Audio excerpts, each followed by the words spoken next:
Welcome back everyone, my name is Wally and in this video we're diving into yet another survival crafting game. I think I'm about as sick of survival crafting as the rest of you all, but something stood out to me in this one. Let's dive in and I'll tell you all about Soulmask. Soulmask is a new game from Campfire Studios and their publisher Cooland Games. I'm not sure if I'm pronouncing that correctly, but one of the key things that stand out to me in Soulmask is how the developers are actively trying to remove the drudging grind from their game. And it's in how they do this that makes it stand out. You see, alongside the action RPG elements in Soulmask, there's a strong base building and management aspect to it. You'll find this in many games of the genre, sure, but in Soulmask, a large chunk of that is how you manage the members of your tribe. That's right, you have a tribe to manage, and you can recruit more members as you climb the progression ladder. You can put these tribe members to work doing menial tasks like automating crafting tables, gathering resources, or keeping the campfire going. Then when they have nothing to do, they'll let you know in chat, and then either sit around a campfire or find a spot to do some dancing. I've got the feeling that the devs really wanted to make the tribe feel like a living, breathing community. Let me caveat that the game is still in early access and has been for about a month at the time of recording this.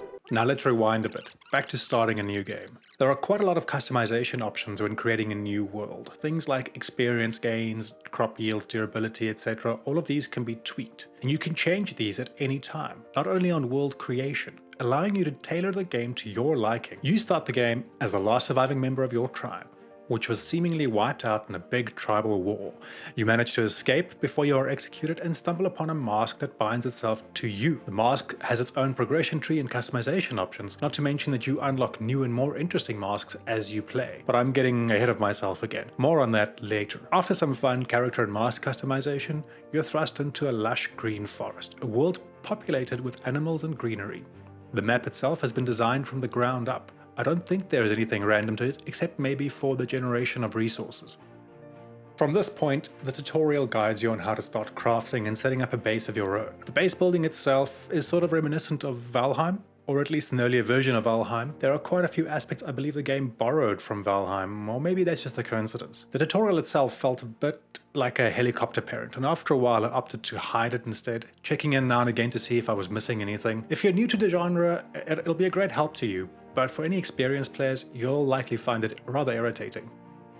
You'll also be introduced to the vast tech tree. As your tribe gains awareness levels, you can unlock new and improved technologies. As I mentioned earlier, you also have a progression tree for your soul mask, allowing you to perform new abilities or gain buffs to other abilities. Some of these will be gated behind killing key enemies found throughout the world. Then, as you perform actions around the world, you'll notice increasing levels in proficiencies as well. Chopping down trees, mining stones, hunting or fighting, all slowly increase in proficiency, which improves their efficacy as well as unlocking passives along the way. This forms part of your base management, as you don't want your best warrior going to waste chopping down trees, and you don't want your best farmer wasting their talents mining the campfire. Then, you obviously have your basic stats: hunger, thirst, sleep, carry weight, and Soulmask energy. Of all the survival games I've played, Soulmask has the least punishing hunger and thirst system. Even when I'm not eating or drinking to buff my character, I haven't really been caught in a position where I don't have enough food and could possibly starve. Once you have your base up to a certain spec, you'll attract your first tribe member, and you can put them straight to work. The first thing I wanted to do was get someone to gather resources, and it was as simple as specifying where they should do their job, where to deposit materials, and then giving them the right tools for the job. To any other obsessive chest sorters out there, one of my favorite features in the game is the ability to limit what type of goods go into which chests. As mentioned earlier, there is a wide variety of jobs available, and you'll want to assign them based on the tribe members' strengths and proficiencies. If you're having someone cooking, the higher their cooking skill, the fewer resources they'll use when cooking. Similarly for crafting weapons and armor, the higher your skill, the higher the quality of the gear that gets produced. To grow your tribe further, you can use your mask to deter weakened enemies. You then throw them over your shoulder, run them back to their base, and deposit them, where you can nurse them back to health and ultimately recruit them into your tribe. There is some leadership rating which appears to affect how happy your tribe members are to follow you, but in my 10 hours of playtime I didn't get affected by this much. Alongside recruiting new tribe members, you can also control existing ones. This can be incredibly fun at times, and even necessary. Some of your tribe members might simply be better in combat than you are, and you'll have to control them to complete a tough fight. That's if you don't want to simply ask them to join you in the fight. As you progress, you'll also find new masks that will unlock new abilities and new ways to play the game.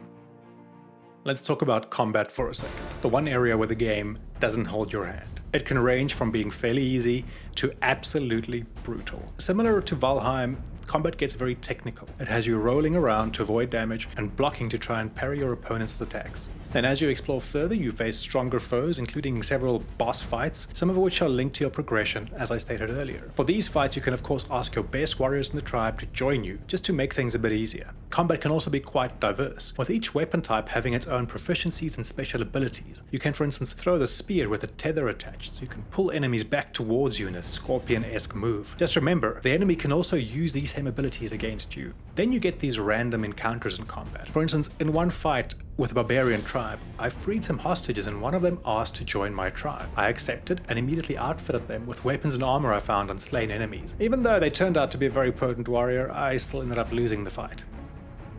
There is another level of progression in the game called the hunt. As you explore the jungle, you will inevitably come across different creatures, some aggressive, some passive, some timid. You can choose to hunt these for food and other byproducts, and when you do so, you can record those kills if you want to, which ultimately improves your hunt level, making you a better hunter all around. But the forest creatures don't merely exist for hunting. You can also rear some of them to ultimately become your mounts or companions. I was able to find and rear an alpaca during my time playing, but based on promotional material for the game, it looks like there are even flying mounts later on.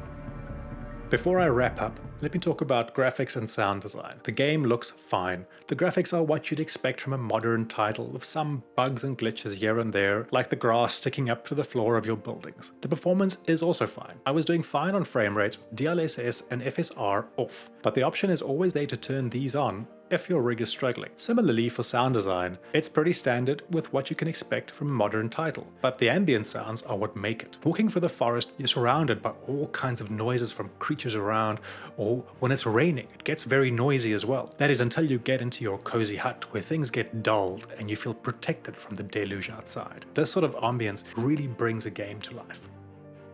Overall, I enjoyed Soulmask, and I'll happily continue playing it. After playing for 10 hours, I still feel like I have barely scratched the surface. The devs have some original ideas, but have also taken some of the better ideas from other games in the genre, and at times even improved on them. Through the tribal automation, it feels like the developers are actively trying to take the drudge work out of the genre. In fact, they even allude to it in the in-game help files, and that's something I can truly appreciate.